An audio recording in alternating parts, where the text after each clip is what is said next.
All right, everybody, it's time for Overreaction Monday with most of week 17 in the books. Christmas is behind us. Ooh, New Year's is in front of us. The wild card chase in the National Football League is actually cooling down. Yep. With all the results, Chris Brockman, Rich Eisen, Rich. good to see you, buddy. What's up, man? How are you? Let's go. You got, okay, flip him over because I could see. You can see him? Yeah. Flip Okay, him very over, good. flip him over. You had a good time in New York City? I With did. My your- gosh, we got your so fam? lucky with the weather. It was, a little chilly, but it was great. A little bit of snow on Christmas Eve morning. Yeah. It was awesome. I was hanging with a man in a silver puffy coat. I saw that. Yeah. The coat returned. Yeah, it's kind of funny. Kurt Warner put on the silver puffy coat, and and I'll tell the full story in the flagship show. But he brought it for a gag.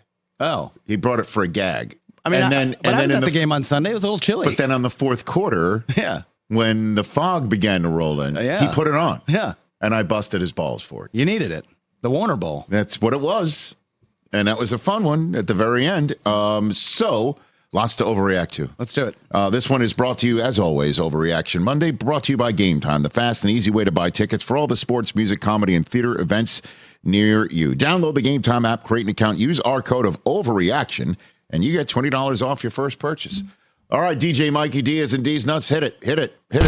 That was terrible. That was crap. That was garbage. This place sucks. Overreaction Monday.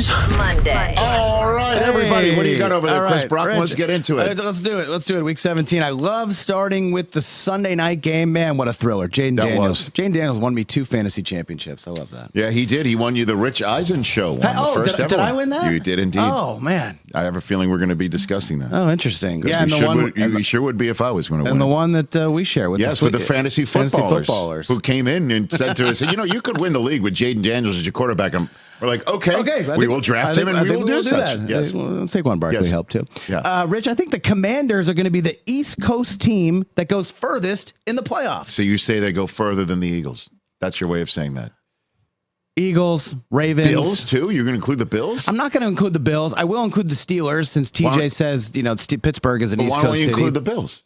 Because you made this thing up without thinking of the Bills? The Bills are Rich. Have you been to Buffalo? I recently? understand that. Buffalo's not exactly East Coast. So East if you're time including zone. the Steelers, you got to include the Bills here. I was including the Steelers for the gag on TJ. Okay. I'm including. But TJ's not here. Either Atlanta or Tampa, whoever wins there. So I think you should truly do coasts then, because you're removing the Steelers and the Bills from this equation.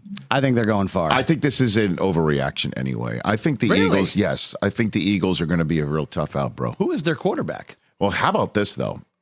It'll be Jalen Hurts, I feel. I mean, who knows with a concussion, obviously. Yeah, look, he played undiagnosed, but he looked pretty bad. He had a little rough stretch there following, a kind of a blow that he took. And he's been cooking. But and they knew they could beat the Cowboys without Hurts. That they rest him and they'll do it again. They'll rest him one more time. Yeah. So the only concern I would have would be the rust, because you will have missed almost 3 weeks of activity. But the ultimate issue may be that when it's all said and done, they get the Packers now in the first round of the playoffs. The odds are, because of the way that things have now hashed out, that when the Commanders play the Cowboys in the final week of the season and the Packers play the Bears in the final week of the season, they both went out. The Commanders would be the 6th seed. And I don't know, would you rather face the Commanders for a third time? That's always dicey, but you've got a rookie quarterback in his first ever playoff start. But if there's any quarterback is he a that's rookie a at this rookie point? that you wouldn't even consider that an issue? Or would you consider it being a major issue that you've got Josh Jacobs and Jordan Love and a more battle-tested playoff team in Green Bay that has won every game that hasn't been against the Vikings or the Lions or the Eagles? That there is more battle tested regular season and from last year postseason than anyone else. So I'll push back on saying that this is an overreaction, that Washington and its defense and going through this for the first time together as a unit will be significant enough that they won't last the longest of anybody on the East Coast. Certainly, if you do want to include the Steelers and the Bills in this equation, I don't think they last longest. But, one never knows. I would choose the Ravens and the Eagles to last longer than the Commanders, to the point where that could even be your Super Bowl in New Orleans. Easily. That could be your Super Bowl. Eagles, Ravens. 100%. Yeah, I could see that. There's a few scenarios. There's a lot of scenarios. That's less of an overreaction than this one. Oh, okay. I believe. What else you got over there? Well, Rich, okay, you were late to this party, and I got to say, I was skull clapping early this year. Nick Swartzen, God, what a genius when he came on over the summer. 15-2. The only thing he's kind of missing on is that playing the Aces. They can't beat the Las Vegas Aces for the Super Bowl. Yeah, capable of beating the Aces. I think the Vikings are going to the Super Bowl. That's not an overreaction. That's not an overreaction at all. Certainly if they win next week, and they can, and they're playing better than the Lions have, and they have a lot more pieces on defense than the Lions do. Their only issues, they're going into the Lions' den.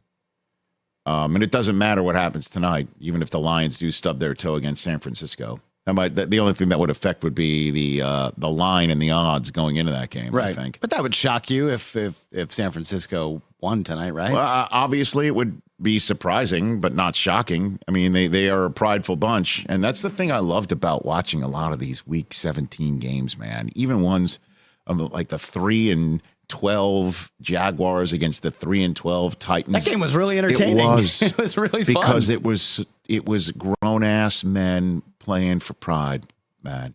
And that we don't want to go out like this. Pride We're not future. going out like this. Exactly. All of that. That's sort of but that's, said by two people who are really into the National Football League, who are also probably watching that game because there was some sort of fantasy-related issues. Shout out Brian Thomas. Yeah, by the way, I had him as well. A monster. He's been terrific. Yeah.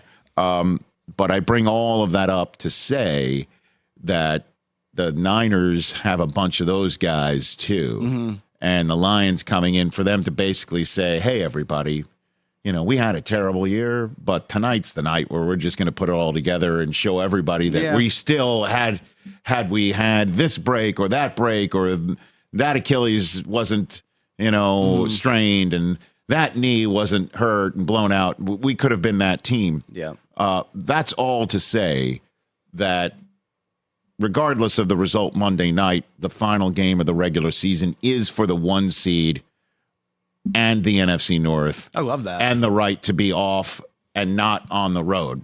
So the Vikings can 100% win that game in Detroit and get the week off and then welcome in anybody into their house and give them the game of their lives. Certainly if Darnold is playing the way that he is. And we will have a segment on the flagship show about this too. The moment where he came in and the rest of the team was waiting for him incredible. Is exactly the sort of stuff you dream of when you were hoping to become a National Football League player, wanting to be a quarterback, going through all of those days in USC and obviously high school and the Jets and Carolina and sitting around last year in San Francisco wondering if this would ever happen for you and to you, and it did. Yep. That's the sort of stuff that we don't see as fans, and when we do see it after they go 14-2 to beat the Packers and sweep them, that is really powerful and potent. And if they are healthy, they can absolutely make it to the Super Bowl. That is no doubt in my mind, and 100% NFC champion team. The problem for them is there's multiple other ones too in this NFC is loaded conference. Yeah. But this is not an overreaction. Okay. Not at all. I like what I see out of them, man. What else, Christopher? Kevin O'Connell locked up Coach of the Year, right? I would think so, but what if the Lions beat the Vikings? If the Lions beat the Vikings and they go 15-2 with having they could have more players. Well, they would if they win 15. They will. They already do. More players that they put on injured reserve on defense than wins. Yeah. And they would have 15 wins. That shows you how somebody can become coach of the year. Yeah, but coming into the year, we expected that, right? We all picked the Vikings to be fourth. We all picked the Lions to have a repeat season. Right. Some of us chose them to go further. Right. I did that. Right. And it may be spoiled by the Vikings or the Eagles or whomever, but you can't discount. The difference would be you didn't expect Sam Darnold to take them this far. Right. And with the Lions, you'd already seen from Goff, he can not only take them this far, he's taken the Rams even further. Right. So you want to put that on the Coach of the Year plate? And the difference between who is and who isn't? Maybe so, but Kevin O'Connell, I don't know if he locked it up, but he deserves to be the front runner going into that final game with all the stakes on the line. Man. Great game. Great finisher to the regular season. Rich, if the Bengals make the playoffs, Joe Burrow should be MVP. What more does this guy have to do? He has the numbers to support it. Oh, man. And I know we talk about MVP kind of every week because it's been a fluid conversation, and this is one of the closest, I think, races we've got. You can make a legit case for 5, maybe 6 guys. No, you definitely can.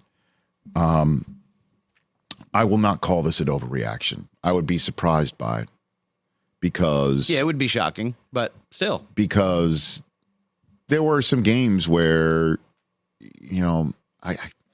you can't put any of them on Burrow, really. I mean, there were times when he did have a turnover here or there, but their defense was so bad. So has every other every other MVP performer. I mean, the Saquon Barkley drop in week 2 against Atlanta, for instance, and they'd be in the 1 seed mix, and Allen's made a mistake here or there, and everyone else, like nobody's perfect, right?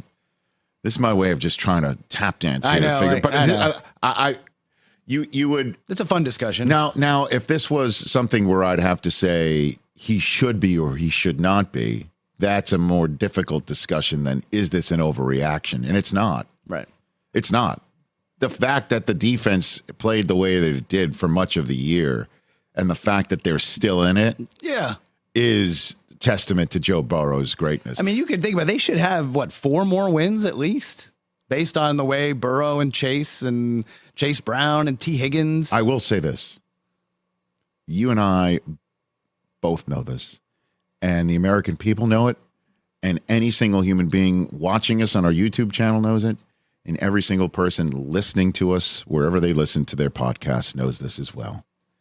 Not a soul outside the city of Cincinnati wants to see the Cincinnati Bengals in the playoffs as the 7th seed. Not at all. You think the Buffalo Bills would say, you know what? Right now, if the season ended today, we get Bo Nix and the Denver Broncos in their first foray into the playoffs together, with Bo Nix having his first foray into the playoffs as a professional quarterback, coming into the train whistles and all of that stuff here in Western New York. Or do we take the guy who's coming to that situation and send us home? He's beaten us. Who's now at the top of his game. Right.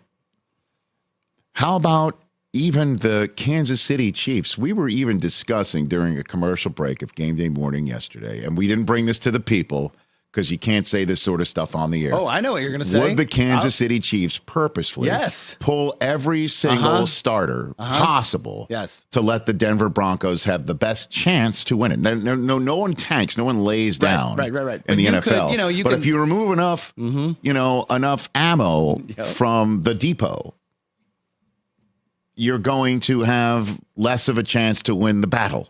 Right. Okay? Would the Kansas City Chiefs purposefully say, you know what? Who needs a 16th win? Who really needs to do that? 15-2 is just fine. Just fine. Let's keep everybody healthy. And if the Broncos make it, so be it. So they make what are you going to do? That's cool. What are you going to do about it? They need to do whatever they can, which is what you're saying, to not let Joe Burrow in the playoffs. Nobody outside of Cincinnati wants to see Joe Burrow and Jamar Chase and T. Higgins coming off a 3-touchdown game in Week 17. Thank you, T. And Higgins. the defense performing better. Okay, better. They're playing better. I mean, they're not giving up 40. You know what I mean? I understand that that's a very low standard, bar. Right? Low bar. Not a soul wants to see a 7th-seeded Joe Burrow in the Cincinnati Bengals. I mean, look, Rich, I'm not going to lie to you. Yesterday, I'm watching the games, and I'm like, you know what? I'm gonna put a little bit on the Bengals Super Bowl just in case. And here's the thing, too, is that if the Denver Broncos do lose, okay, the Miami Dolphins are still alive, would actually make it in front. They got a better pole position than the Bengals. Right. So the would Jets need to would come the Chiefs through. rather see Tua come into their house freezing again? Yes. Or would they want Joe Burrow Right, coming exactly. into their house to freeze them out? You do not want Joe Burrow in these playoffs. Nobody does You do outside not. of Cincinnati. You've got to say that because the Bengals fans Of course. need to be Right. acknowledged. But we're pulling for him. Dude. Sorry, Hoskins, our coordinator, producer, sitting in there fresh off of watching them his Bills beat your Patriots on his break. Yeah, no, honestly, no, please. The Bills, their great season. Allen's MVP. And here comes the guy who thought he should have been MVP because he did, in fact, get them drag their asses across the finish line. That's what I'm saying. Yeah, I don't want to see him. No one wants to be there. What else you got over there? You got one more? Rich, we got one more before halftime. Okay. It was a great weekend if you're a Patriots fan because we're now in pole position, number 1 overall pick in the draft. If this holds, Rich, and the Patriots do have the number 1 pick for the first time since 1993 when they took Drew Bledsoe, they should blow it up. Hire Mike Vrabel to build around Drake Maye. Admit this was a failure with Gerard Mayo. I don't know what's going on in that building, and I do not know what the players are saying, and I do not know. I do not have my finger on that pulse. And if there's any sort of finger that the Kraft family that would place on that pulse, and they would feel like an irregular heartbeat, they should do this. But they are a patient family that for years have identified Gerard Mayo for a reason. And everybody knew this team would be bad this year. You knew it. Yep. I knew it. It's just so difficult for Patriots fans to go through this. This is why I said when Brady signed with the Buccaneers, the day we were on the air on the flagship show, I turned to you and my first take was, Chris, Patriots fans, welcome to the rest of us. Yeah, welcome to the rest of our worlds. I get it. This is what happens in the NFL. 99% of the time. The exceptions are the Packers who just go from one to the other. This is what happens when you lose your dynamic quarterback. And the Colts thought they'd gotten through it from Peyton Manning to Andrew Luck, but then Andrew Luck decided he didn't want to play football anymore. Yeah. So this is what happens. These are the growing pains of what happens. And the Crafts identified Gerard Mayo for a reason. They identified him for his personality and for his smarts and for his essence and for his understanding the DNA of the city and the franchise and the building and the Crafts and all of it. He's one of theirs. There's just been too many things this year that have just looked off. The things that we're not used to having the sloppiness, the penalties. But aren't you going to?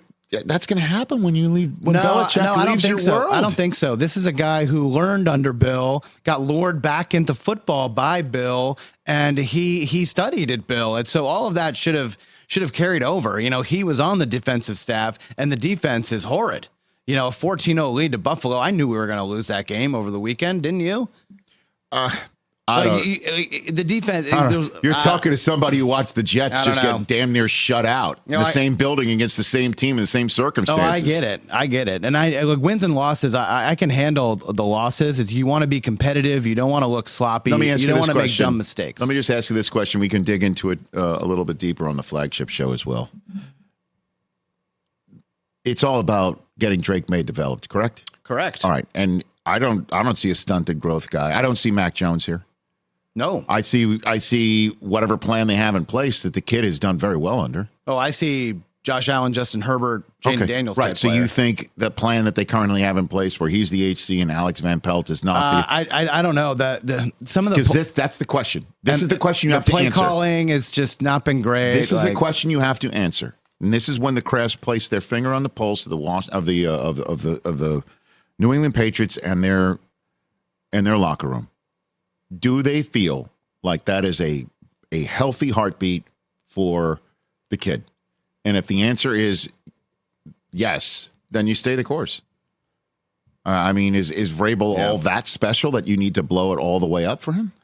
Well, the rumor that he'd bring Josh McDaniels with him, that's enough for me. Well, that would be very tempting. Because Mac Jones made the Pro Bowl and is in the NFL top 100 the 1 year Josh McDaniels was his offensive coordinator. And, it doesn't look, the mandate after the bye week was like, don't get embarrassed the last 4 weeks. Well, Sunday against the Chargers was embarrassing. They get blown out at home like that. Right. And it's bad enough where you made the trade with the Chargers to move down. They take Ladd McConkey and he scores twice. Well, and meanwhile, your two receivers don't even have his combined stats in that game on the year. Dude, well, that's on Belichick leaving the roster, and then it's on Elliott Wolf and company. That's not on Mayo. I think they're going to stand pat. It's brutal. It's as low as it gets. But teams that have the number one pick, Rich, they have a new coach. I try to be nuanced here in a construct where it's not nuanced. I will just call that an overreaction for the moment. I get it. Game Time's focused on togetherness this holiday season. How great was it for you to take Cage and Sarah? Oh, my gosh. To see a basketball game right there in the heartbeat in the Mecca? It was unbelievable. The energy in that building was outstanding. And then the photographs you were sending and posting on Instagram, whatever. It's exactly what Game Time's talking about. The experience becomes that much better when you bring people together at live events. Game Time's got a new feature called Game Time Picks that makes getting tickets for live events even easier. Right now, use it. The curation of Game Time Picks makes it easier to save more on sports, concerts, comedy, theater, and more. All-in pricing feature. You see your total up front. No surprise fees at checkout. Take the guesswork out of buying tickets with Game Time. Download the Game Time app, create an account, use the code OVERREACTION, and you get $20 off your first purchase. Terms apply. Visit GameTime.co for restrictions. Again, create an account, redeem our code OVERREACTION, $20 off. Download Game Time today. What time is it? Game Time. Christopher, have at it. Rich. With the number 2 seed wrapped up, Saquon should forego the record chase, sit out week 18 to ensure postseason health. Agreed. Really? Yeah. Not an overreaction. Oh. You thought I'd go push back? I did. Oh, no. I thought about this overnight. I'm like, he got his $2,000. He got his $2K. Yeah. Good enough. By the way, in 16 games, too? 2K. So there's no asterisk. Yeah, you're already immortalized. Legit. You're with TD. You're with Jamal Lewis. You're with CJ2K. You're with all of them. All of them. Derrick Henry, all of them. Eric Dickerson. O.J. Simpson, who did it in 14. Yeah, he's the real record holder. You know what I mean? Mind, you could say that. Yeah. Oh, yeah. Yeah. Oh, what are you going to do? You're trying for Eric Dickerson against the Giants? Or I don't know. I understand. He already got his revenge on the Giants in every single way he's lived his life, every single snap he has taken, every single thing he has done. The Giants thing is dead and buried. The page is turned. Now it's about winning the whole damn thing. Did you hear him say? He did say that I think. Because he's right. Because he also has got his head screwed on straight. He does. And we need to keep his body screwed on straight. I think so too. That's the last thing you want is to him get some sort of high ankle that he needs to now nurse back to health and spend every single waking second of his day leading up to the first round game that could be against the friggin' Packers and Josh Jacobs, where you need him fully healthy, 1,000,000%. You got him as 2,000. I thought that was a nice moment. And did you see him say that it was his first ever hat and shirt game? You know what that means? No, I don't. You get a shirt, you put a hat on for your division championship. Yeah, that's cool. I like that. He's never had one of them where it's just like, didn't have it in New York. Yeah, definitely not. And so, that's enough. You got your revenge. You got the 2 seed. You got your division. Okay. You got your 2,000 yards. What are you going to go in with both fists to go after Eric Dickerson and put every single hope and dream that you have of eventually to get to the promised land and play in the Super Bowl in the Superdome? Hell, man. Wow, I was ready to push back on this. Now I'll push back on you agreeing. Okay. I mean, nice. Look, good Omaha. Like these records, normally don't last very long. The obsession has been Eric Dickerson has held this for 40 years. That. It's kind of one of the roots of his identity. I got to think maybe this rushing record of Saquon does get it 2150, 22 maybe. This is going to last for a long time. Great. Who cares? Wow, I wasn't ready to provide pushback. Honestly, who cares? And then, when it's all said and done, let's just call it what it is. That this Eric Dickerson record, for it to be a record, needs to be done in 16 games. Now you sound like me. I know. What the hell's happened to me? We've done a body change. What else? I love it. Wow, that's good. Yeah. Okay, thank you. You didn't see that one coming. I did not see that coming. All right. Oh, man. You don't even know how to move on. I don't. I'm like staggered here. All right, I have. These are not any game or player related. These last two, but I want to have a discussion about this. Mm-hmm. It's time for the league to get rid of automatic home playoff game for division winners. No, we're gonna have a maybe No. 14-team win. No, you're going to have a 14-win team go on the road? Right, yeah. What are we doing? Well, the division does matter when it's all said and done. Does it? You know, how about this? Some of these divisions are terrible. This is the, I guess, league construct version of the end zone is sacred, and thus if you fumble into it, you should be penalized if it's out of the end zone. You know how I keep saying, you know what, that's the dumbest, stupidest rule, and right, it is. Right. And it's going to come home to roost one day. It's going to come home to roost one day in an NFC or an AFC championship game or the Super Bowl, and there's going to be a ton of casual fans who are like, what the hell is that rule all about? Who cares It's about going come on. to happen, but you Casual. keep saying there needs to be some sort of penalty right, don't because fumble. the end zone is the ultimate hallowed ground Yeah, you get points for of the the end zone. National Football League. Yeah, right. I am now taking your approach to this To the as a problem. division? The division is that sacred Oh, ground man. that you need to defend, that these games, because you play multiple times in a year against the same opponent, do mean more, and you should be rewarded for winning those games.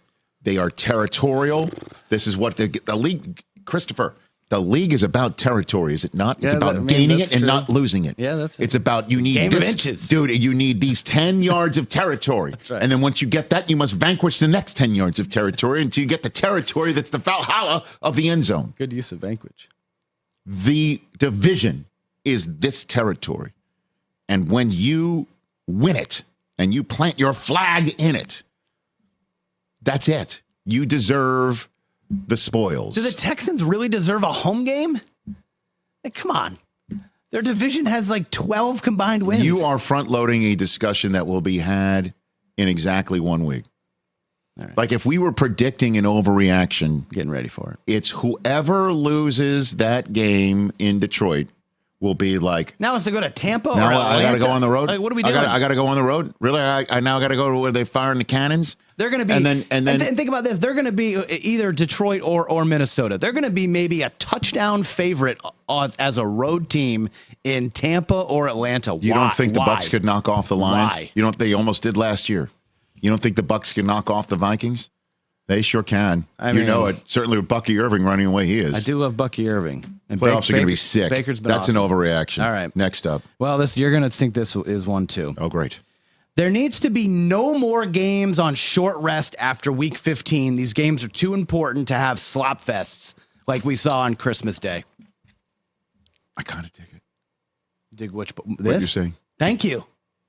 What are we doing? Why are we having games that matter so much to seeding and the playoffs and home field advantage and player bonuses, all this crap, and we're playing them on 4 days rest in late December? I'm with you. Why? I'm with you. In the same way that the NFL removes weather most of the time from the Super Bowl as a factor for their biggest game. Right. Because it needs to be played in perfect conditions. Let's remove the unique conditions of having to get ready on a short week, and you need all your players back, and instead of getting another day or two in the cold tub or in some form of rehab with the training staff, you got to get going. You got to go. You got to get on a plane. You got a short week, and your best players that could have been ready on a Sunday for this must-have game is not playing because of the circumstances. And then, in the same way, John Harbaugh said it too, and I don't blame him, man. I don't blame him for flexing. When they pounded the snot out of the Texans, and he was just as proud of his team as it possibly could be, and he said they dominated. They owned this 3 games in 11-day stretch. Mm-hmm. That is not easy. The Chiefs and the Ravens, you want to talk about battle-tested? They went through those 3 games, and they just steamrolled it. Yep. 3 games in 11 days, and they took care of their business. Yep, that is not good for fans. It's not good for the product. No, and this is not even mentioning I understand what the you're saying. fantasy situation. Like fantasy and gambling are now such a huge important in the NFL. But it should. It should matter because they're partners with it now. They're partners Chris, let me help with you. these Let me help you. Let me help you. gaming companies and fantasy leagues. It matters. Let me help you. Do you want this to actually happen? Yes. Okay. for you to then make this happen, it's got to be made. In all honesty, not that, who knows? The pounding the table can start on the Overreaction Monday podcast. Sure, why not? You've got to go the player safety route. You've got to go the competition route. We should go that too. You can't go the, it's going to cost some very well-intentioned gamblers money. Like, that's when they'll go be like, get out of here. While also approving a slot machine ad. You know what I mean? Like, as they tell me their 3-game parlay for Matthew Berry. Like, come on. For real. But this is also a lot of partners. What are you going to tell Amazon Prime for all their money? Hey, no more Thursday night games after week 15? Yeah, you can play them on Saturday. I don't know if you can do that. Oh, play them on Saturday. I guess they play a game on Friday. But Thursday and Friday games, come on. These games are too important. It matters too much. I hear you. But the Christmas gambit that's going to continue on, I believe Christmas will, over the next 2 years on the Netflix deal, is a Thursday and a Friday. So, the Wednesday thing just sticks out like a sore thumb. 31-2 is pretty rough. I don't know if that had to do with Wednesday. It didn't have to do with Wednesday. They played on the Saturday before. They had the same amount of rest. I don't know. I hear you. Yeah. I don't think this is an overreaction. I wanted it out there. All right. All right, let's look back to week 7. Okay. Rich, let's look back to week 7. So we're now 10 weeks removed from some of these takes. I dig this new feature. I got 3. They're 3? They're interesting. Okay. They're interesting, okay? One, this was like Russell Wilson, I think, was named the starter because the Steelers were 4-2, right? I said. Let me get this right. Hold on. Let's get this right here. So this is after week 7? After week 6. After week 6. Yeah. The Steelers this is third were week, in fact 4-2. Third week of October. And they were getting set to take on the Jets on a Sunday night, and there were rumblings that Russ was in fact ready to go, and we'll see what Tomlin's going to do. Yep. Okay. And I said Russell Wilson is going to lead the Steelers to the North title. Oh, you're so close. So close. So close. So close. So close. Man, the last couple weeks in Pittsburgh have just been so deflating for the fan base. Where they feel, we thought we'd finally gotten through the last few years of just middling our way into a winning record in the playoffs, only to get boat raced by a clearly better opponent in the playoffs. They thought they'd gotten through that, and the last couple weeks makes them feel like it's just reverting to that mean. Yeah. But Pittsburgh is not going to win the division. No. Bud. Too As bad. a matter of fact, the close. Saturday night game of week 18 is Cincinnati at Pittsburgh, because that is so huge. That is so huge that it sets up the table for what the Dolphins need to do the next day and the Broncos need to do the next day. Yep. I love that. Oh, my gosh. We almost had it. The Steelers, by the way, are playing to stay the 5 seed. They're playing for their right to go play Houston. Which I think they probably as opposed to going to see the Ravens for a third time. They don't want that. They're playing for everyone else's Harbaugh. Yeah. Is what they're doing. Yeah. By the way, how about me predicting that? I think you're going to before going on the break. I think you're going to be right. I was the first one to ever say that word for the Super Wild Card Weekend. Yeah. So everyone knows. And then a couple that were kind of were close. There will be multiple 10-win teams in the NFC that missed the playoffs. I don't think we may not have any, sadly. No, we won't. We will not. Well, I mean, the Seahawks could be. Seahawks could be 10 wins because they're out, right? They're out. All right, so we might have one. Mm-hmm. And then last one I said, which I was right at the time. Despite being undefeated, Mahomes is not a top 10 quarterback right now, which I was right at the time. But I gotta say, maybe he put this on his bulletin board, his vision board, and I inspired him. 320 and 3 touchdowns against the So since then, Rich, since I said that, since he was leading the league in interceptions at the time. Yes, 9-1, 21 touchdowns, only 3 picks, multiple 300-yard games. He's been awesome. He's been, dare I say, a switch flipper. I don't know about that. I don't know about. Okay. You can't look. You can't flip a switch in the NFL, Rich. I mean, you're just playing better, scheming better, getting a little more healthy. Okay, very good, very good. Kelsey's playing himself into shape, but flipping a switch is not like a literal thing. Awesome. Like there's no switch that they actually did. Like it's behind the Golden Ox where we did our fantasy draft. It's not like. Did I win that? Yes, you did. Oh, yeah, I won that. Yeah. I think it was your idea to actually have the league. Yeah. I was like, let's do a league. Jeez. At our dinner. the night before kickoff in Kansas City, and here we are entering Week 18. Yeah, Mahomes has been awesome. Fun stuff. Okay, check us out every single day, obviously, on the Rich Eisen Show, all 3 hours, available through how you're getting this very podcast, also on our YouTube channel as well. I will be guesting with Susie and Amy. Oh, fantastic. Yeah, because we're everybody is in different parts of the country. And it's New Year's Eve. And it's New Year's Eve. Yeah. So that's what we're going to do it. Nice. For What the Football. But for Chris, I'm Rich. Adios for Overreaction Monday. Catch the Rich Eisen Show every single day on the Roku Channel, 12 to 3 Eastern, for free.